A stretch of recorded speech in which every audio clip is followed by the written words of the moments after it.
Welcome to part 2. This part's where I'm going to start the bridges.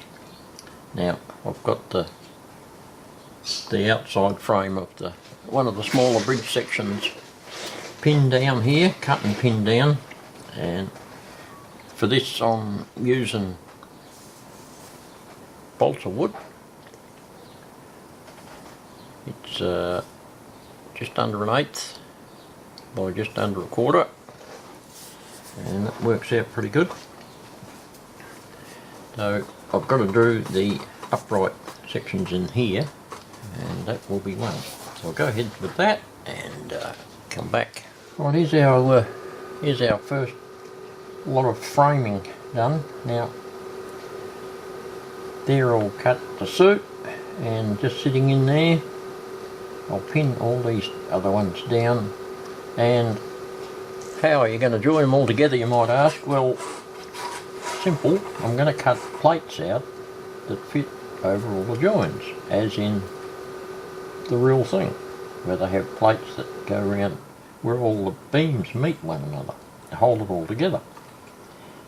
So I'll be using something that'll constitute a plate there. I have some nice thin celery top scale wood, and I'll cut some plates out and glue all those on, and once all that sets, we've got our first one. We can turn it over and put plates on the other side as well, and that is one of what I'm going to have to make is 4 of these, because the 2 sections on either end of the bridge are the same, just 2 smaller versions of the main centre section.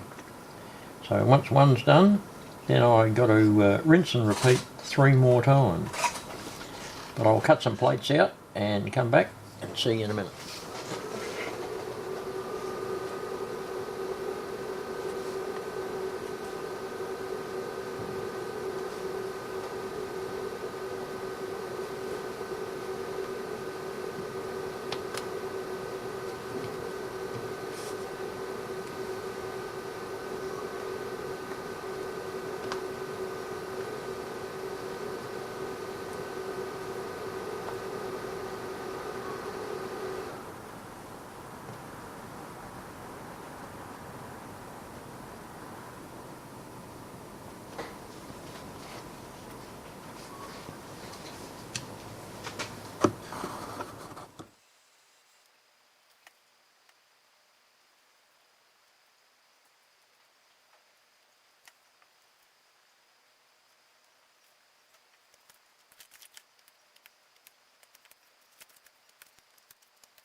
Righto, that's those little plates,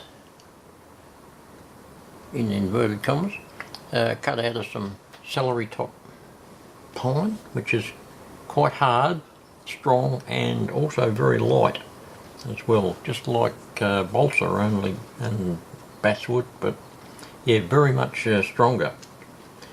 It's normally used in model aircraft, but it makes a good thing for here. So I'll wait till that dries and come back. That's the label on that piece of celery top. It's a Tasmanian native tree as far as I'm aware. It may grow in other places, but I know it does come from Tassie, our southernmost island state, and that's the little label on there.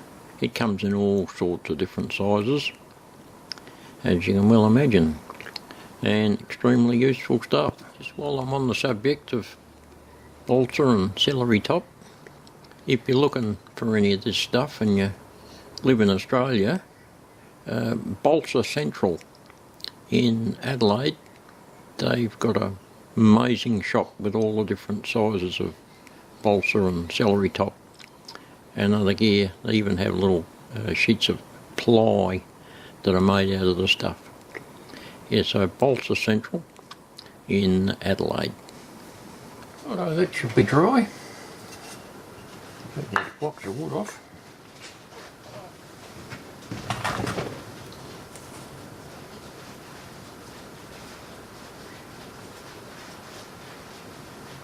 There we go, that's plates on one side, and I'll turn him over and put the plates on the other side and put the weight back on. Go from there.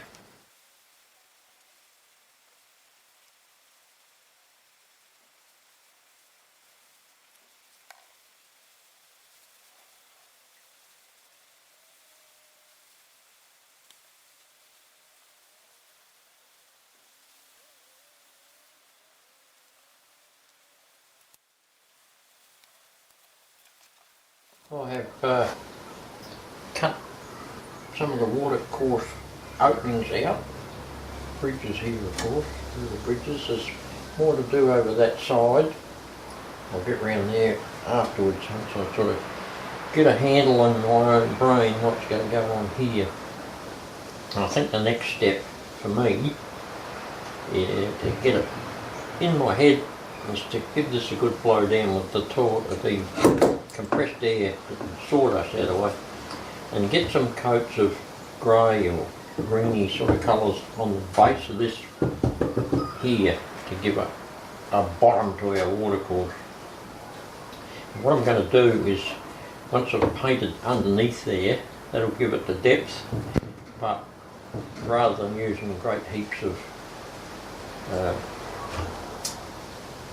the resin to fill that right up to this outside level, I'll use a bit of clear perspex and put in there so that it matches the level here, and once the rest is built up, put a layer of the epoxy on the top and brush it up a bit so that it looks like a slightly wind-blown watercourse.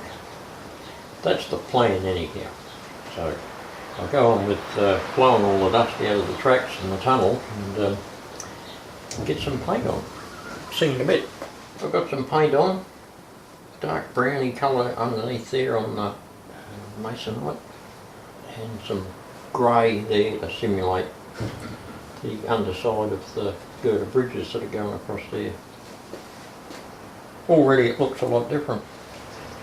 Right, I've wiped off the rails, wiped off excess paint off the tops of the sleepers.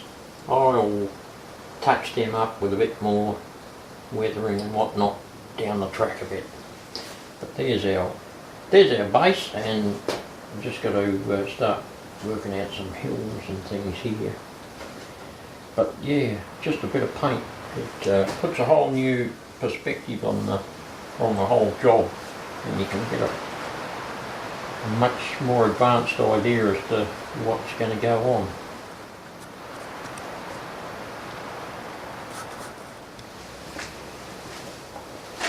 Yeah, so next I think I need to work out the sloping down from here, whether I'm going to keep that tunnel portal or not. I don't think I will. I'll just make that a hill coming down there and put the tunnel portal back in here and get our formwork in for the hills down, sloping down into that water there. And that'll be next. Right, I've come up with an embryo plan. Cut this piece of perspex to fit in under here. Go in there.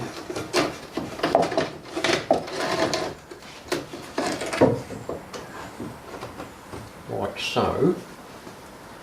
Fit on the outside on the top of that piece of watercourse there, but it'll act as the base to put the epoxy on here rather than wasting great heaps in depth. But what I'll do underneath that is support that in the middle, because that'll be a pier that comes up for the middle of this bridge anyway. It'll be underneath and then on top again under the bridge, and supported on the sides with some thin material which you won't really see anyway. It'll all be hidden in the scenery. Same on the other side, and they have the sloping down from this upper part down, that'll go down there and blend into that anyway. So that's the embryo plan for my water level underneath. Down underneath there on the bottom I'll put all sorts of bottom dwelling material like rubbish and rocks and things like that would be normally found in the bottom of a watercourse to make that look half realistic. So, yeah, that's the Perspex water layer embryo plan. Righto, I did some measuring. I cut off those bridge tracks because put the bridge up against it with the tracks that were still on it, and we still had plenty of clearance either side, so that those tracks at those centres will be okay to go across the bridge. Cut a little piece that goes in there, and there'll be another piece that I'll glue underneath to come out here, which is going to support this end of the bridge. So that's what we're up to there now.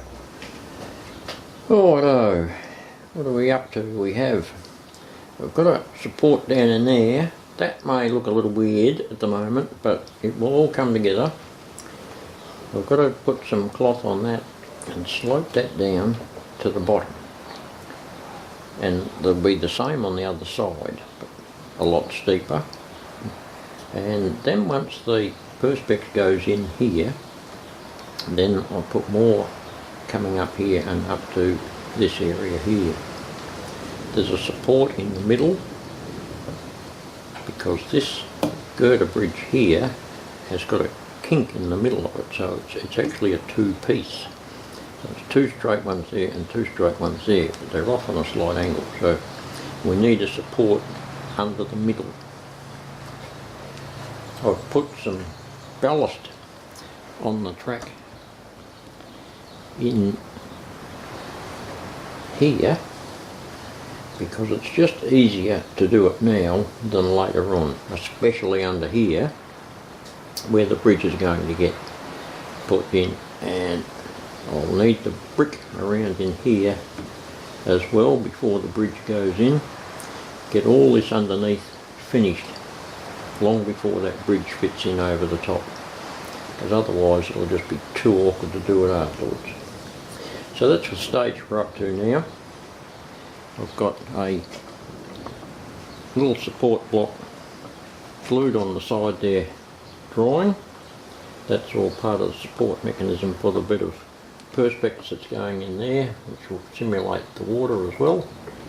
And once that dries, we'll take that off and we'll start getting some actual surface stuff on the bottom in there to make it look like the bottom of a lake.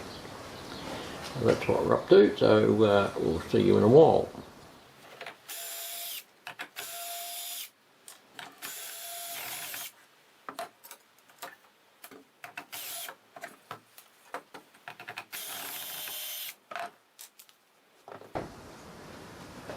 Well, I've taken all that out of there so that once I get the bridge built, I have to square all this up, of course, for this end bridge support.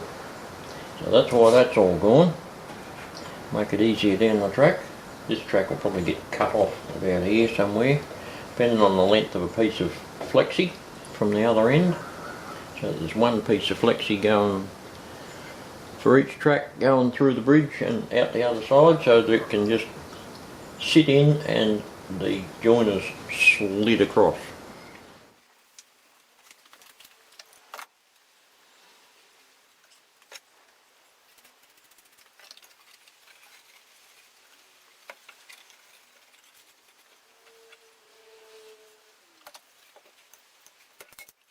Well, as weird as that looks, I've got that curtain material stapled in there so I can get some plaster on it and get a bit of slope happening to the bottom of that lake. So the next step is to mix up some plaster and get that started in there to get all this held down and firm, and then we can carry on a bit further. So just going on with this timber girder bridge, truss bridge, there's our centre section. Now I've used that as a bit of a template because for the bases of the end sections. And I've got 4 of those made now, and they are going to go on the end, something like that. I turn that around sideways so you can get a bit of a better perspective of it. So there'll be a piece of bridge on each end, like so. But we need to make the base for these end pieces. So as I said, I'll use that base of that one as a template, so that I've marked that out on the paper there, the right dimensions. And once I make the base up, then we can put those sides on.